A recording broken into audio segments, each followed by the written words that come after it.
नमस्कार बहनों। जब हमारे घर में नया मेहमान आता है तो उसकी हर एक मुस्कान हमारे लिए बहुत बड़ी खुशी होती है। तो नन्हे से शिशु का शरीर बहुत ही ज़्यादा नाजुक और सेंसिटिव होता है, तो उसके शरीर के हर हिस्से पर हमें साफ सफाई और देखभाल की बहुत ज़्यादा ज़रूरत होती है।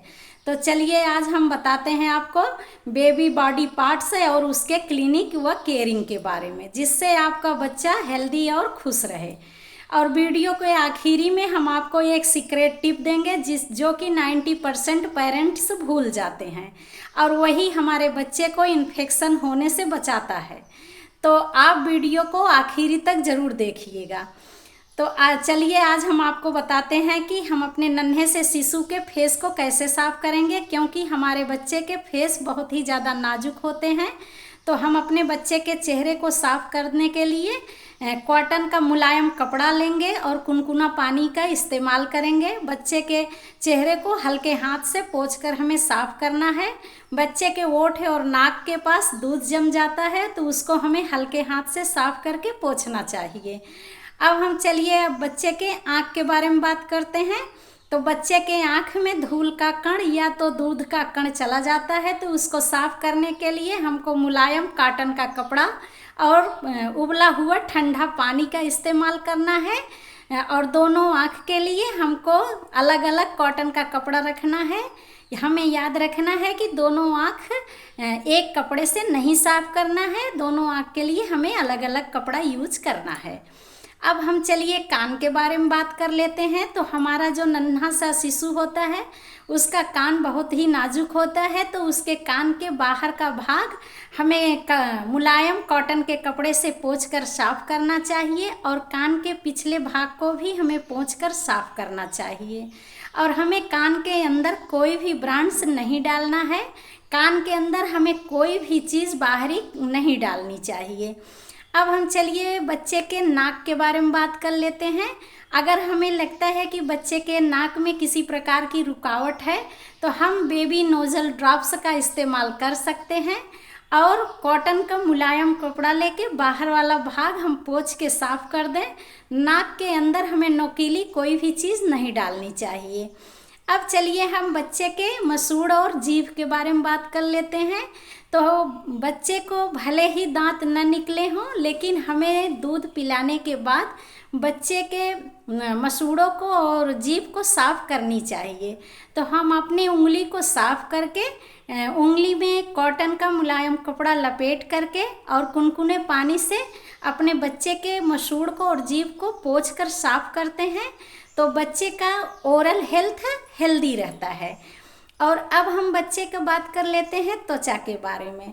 तो बच्चे को नहलाते समय ध्यान देना चाहिए कि हमारे बच्चे का स्किन बहुत ही पतला होता है, और उसके जो है स्किन को साफ करने के लिए हमें कॉटन का मुलायम कपड़ा और कुनकुना पानी का इस्तेमाल करना चाहिए, और हमें साबुन का इस्तेमाल बहुत ही कम करना चाहिए।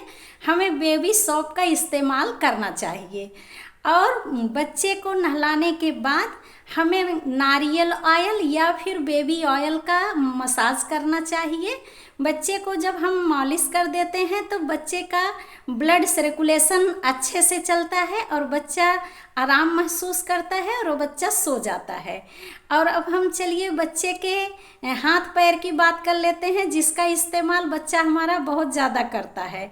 तो बच्चे के हाथ पैर का नाखून हमें काट कर रखना चाहिए, और नाखून के नीचे गंदगी जल्दी जम जाती है, तो हमें कुनकुने पानी से उसको धोते रहना चाहिए। अब चलिए हम बच्चे के डायपर बदलने की बात करते हैं। तो बच्चे का डायपर चेंज करते समय हमको ध्यान रखना चाहिए कि कुनकुना पानी और कॉटन का मुलायम कपड़े से वहाँ का स्थान बहुत ही ज़्यादा संवेदनशील होता है, तो उसको साफ करके रखना चाहिए।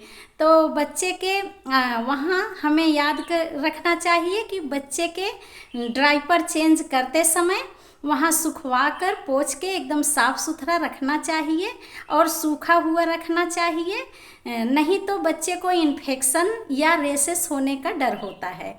हम वाइप्स का भी इस्तेमाल कर सकते हैं, लेकिन वो अल्कोहल फ्री होना चाहिए। तो वहाँ हमें ज़्यादा ध्यान देना चाहिए, क्योंकि वहाँ इन्फेक्शन और रेशेस होने का डर होता है।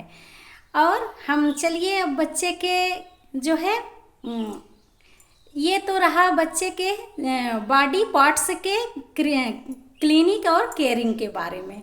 तो हर मम्मियों के समझ में अब आ गया होगा कि बच्चे के बॉडी पार्ट्स को हमें कैसे क्लीन करना है, कैसे केयर करना है। तो अगर हमारी वीडियो आपको पसंद आई हो तो नेक्स्ट बहनों तक शेयर कीजिए। और चलिए अब हम आपको बताते हैं आखिरी में जो मैंने आपसे वादा किया था सीक्रेट टिप के बारे में। तो बच्चे के जहाँ जहाँ जॉइंट मुड़े हुए होते हैं वहाँ रेसेस होने के डर होते हैं। तो हमें बच्चे के हर मोड़ पर साफ रखना चाहिए और वहाँ क्लीन करके रखना चाहिए और मुलायम कॉटन के कपड़े से वहाँ पोंछ के सूखा हमें रखना चाहिए, नहीं तो वहीं इन्फेक्शन और रेसेस हो जाते हैं जो कि 90% पेरेंट्स भूल जाते हैं और उसी से हमारे बच्चे को इन्फेक्शन हो जाता है। तो हमारी वीडियो अगर आपको पसंद आई हो तो इसको लाइक कीजिए, नेक्स्ट बहनों तक शेयर कीजिए ताकि उन बहनों को भी अपने बच्चे के बॉडी पार्ट्स के बारे में और क्लिनिक या केयरिंग के बारे में पता चले और उनकी मदद हो सके। तो आपका दिन शुभ हो। धन्यवाद।